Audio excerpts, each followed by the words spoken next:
ඉතින් අද දවසේදී මම කතා කරන්න ලෑස්ති වෙන්නේ මම දැකපු ලස්සන වීඩියෝ එකක් ගැන. ඉතින් මේ වීඩියෝ එක බලද්දි මගේ හදවත එතන නතර වුණා. මම මේ කාරණාව ඔයාලත් එක්ක බෙදා ගන්නම්. ඒකේ වෙන්නේ දැලඹුවෙක් ඉන්නවා. දැලඹුව පත්‍රයක් උඩ, කියන්නේ කොළයක් උඩ යා ජීවත් වෙනවා. එයා කොළේ උඩ ජීවත් වෙන ගමන් ඒ කොළේ ආහාරයට ගන්නමින් තමයි ඉන්නේ. හැබැයි ටික දවසක් යනකොට මේ දැලඹුව වටා කෝෂයක් එතෙන්න පටන් ගත්තා. ඉතින් මම දැක්ක ඒ දැලඹුව ගොඩක් අමාරුවෙන් එහෙට මෙහෙට දැඟලුවා. නමුත් ඒ කෝෂය ඇවිල්ලා ඒ දැලඹුව සම්පූර්ණයෙන්ම වට කරගත්තා. අපේ භාෂා අපේ ව්‍යවහාරයේ තියෙනවනේ පිළිතුරු දාර්ශනිකයි ඒක Tamanට වෙනකම් කියලා. ඉතින් මම ඇත්තටම පොඩ්ඩක් ගැඹුරට ගිහලා කල්පනා කරා මම මේ දැලඹුව වුණා නම් මෙහෙම මට මොන වගේ දෙයක් දැනෙයිද? ඉතින් මේක ගැන කල්පනා කරනකොට සමහර විට දැලඹුවට තේරෙන්නේ නැති එයාගේ ජීවිතය දැන් ඉවර වෙන්න යන්නේ. එයාට දැන් හුස්ම ගන්න බැරි වෙයි. එහෙම නැත්නම් එයා දැන් ෂය වෙන්න පටන් ගන්න තියෙන්නේ. දැන් එයාට ආයි නැවත නැගිටීමක් නැති වෙයි. එයා මැරෙයි. මෙවැනි දේවල් දැලඹුවට හිතෙන්න පුළුවන්. ඉතින් මේ දැලඹුව කෝෂයෙන් වසාගෙන සම්පූර්ණයෙන්ම දැලඹුව වැහුණාට පස්සේ දැලඹුවේ කෝෂය තුළ දිය වෙන්න පටන් ගන්නවා.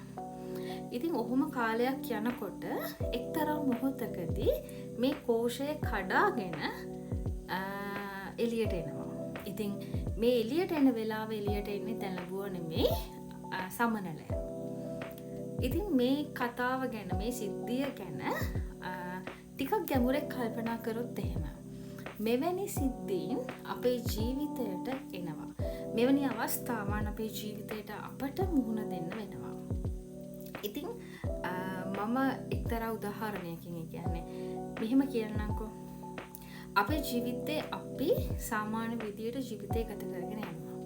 හැබැයි අපේ මේ ජීවිත ගමන තුළ අපි ලස්සනට ඉන්නකොට අපි හැමදේම බැලන්ස් කරගෙන මැනේජ් කරගෙන මේ ජීවිතේ දියුණු වෙනකොට සාර්ථක වෙනකොට දැලඹුවගේ වටේ කෝෂයක් හිටිනවා වගේ බාහිර බලපෑම් බාහිර ප්‍රශ්න අපේ ජීවිතවලට එනවා.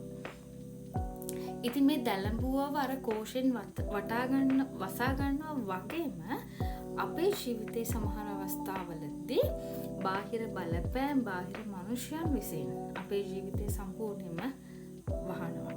අපිව නැති කරන්න උත්සාහ කරනවා. අපිව විනාශ කරන්න උත්සාහ කරනවා. අපට අපහාස කරන්න උත්සාහ කරනවා. නැති වැරදි ඇති කරන්න උත්සාහ කරනවා.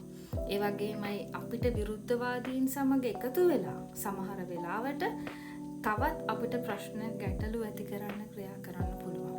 සමහර වෙලාවට අපේ ජීවිතේ අපේ මූණට හිනහා වෙලා අපිත් එක්ක හොඳට කතා කරලා අපිව විනාශ කරන්නට යටින් දේවල් කරන්න පුළුවන්. ඉතින් ජීවිතේ සමහර අවස්ථාවලදී මේ දේවල් ගැන දැනගත්තම මේ දේවල් අත්විඳිනකොට අපට හිතෙන්න පුළුවන් අපේ ජීවිතය මෙතනින් ඉවරයි. මේ ප්‍රශ්නයෙන් මට ගැලවීමක් නැහැ. මේ අපහාසයෙන් මට මිදෙන්නට බෑ. එහෙම නැත්නම් මේ කරන චෝදනාවලින් මේ කරන තාඩන පීඩන වලින් මට ගැලවීමක් නැහැ. මගේ වෘත්තීය ගමන මෙතනින් ඉවරයි. එහෙම නැත්නම් මගේ ජීවිතය මෙතනින් ඉවරයි. එහෙම නැත්නම් මගේ පවුල මෙතනින් ඉවරයි. මෙතනින් එහාට අපර නැගිටීමක් නැහැ කියලා හිතන සමහර තැන්වලට අපට මුහුණ දෙන්න වෙනවා. හැබැයි දැලඹුව ඒ කෝෂය ඇතුලේ ඒ කාලය පසු කරා. ඒ කෝෂය ඇතුලේ දැලඹුව ඒ අපහසුතාවය විඳගෙන හිටියා. ඒ වගේම අපේ ජීවිතයේ සමහර තැන්වලදී අපට වෙන ප්‍රශ්න ගැටලු වලදී අපට අර දැලඹුව වගේම මේ හැමදේම ඉවසගෙන ඉන්න අවස්ථාවක් එනවා.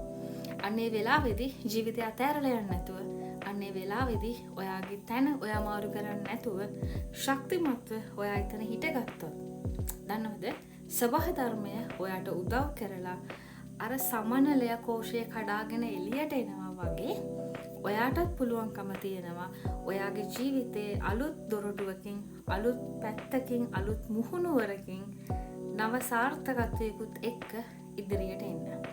ඒ ගමන නවත්තන්න මේ ලෝකේ කාටවත් බෑ. ඉතින් මම මේ දවස්වල විශ්වාස කරන ලොකුම දෙයක් තියෙනවා. ඒක තමයි දෙවියෝ අපට එහෙම නැත්නම් සබහ ධර්මය එහෙම නැත්නම් අපි කියනවා අපේ කුසල අපේ පින අපට දෙවනි අවස්ථාවක් දෙන්නේ ජීවිතේ තවත් සාර්ථක වෙන්න. එහෙම නැත්නම් ජීවිතේ ලස්සන පරිච්ඡේදයක් ලියන්න. ඒ නිසාම මං හිතනවා අර දැලඹුව වෙනස් ස්වරූපයකින් එළියට එනවා හරියට සමනලයක් වගේ. අපිත් අපේ ජීවිතේ වෙනත් මුහුණුවරකින් අපේ ජීවිතේ සාර්ථකත්වයට යන්න පුළුවන්. හැබැයි මං අත්දැකීමෙන් දැකපු අසපු එක් කාරණාවක් තියෙනවා. කාට හරි කෙනෙකුට අභියෝග වැඩි නම්, කාට හරි කෙනෙකුට ප්‍රශ්න වැඩි නම්, කාට හරි කෙනෙකුට අපහාස නින්දා කරන්න පටන් අරන් තියෙනවා නම්, කාට හරි කෙනෙක්ව පාගන්න එක් මිනිසෙක් වෙනුවට මනුෂ්‍ය කණ්ඩායමක් ඔයාට විරුද්ධව හිට ගන්නව නම් මම අත්දැකීමෙන් දැකපු දෙයක් තියෙනවා. ඒක තමයි ඒ පුද්ගලයා මේ කියන ඔක්කොම බාධාවල් කඩාගෙන හිණිපෙදට යන්න, එහෙම නැත්නම් සාර්ථකත්වයට යන්න තියෙන්නේ තව දවස් කිහිපයයි. ඒක නවත්තන්න කාටවත් බෑ.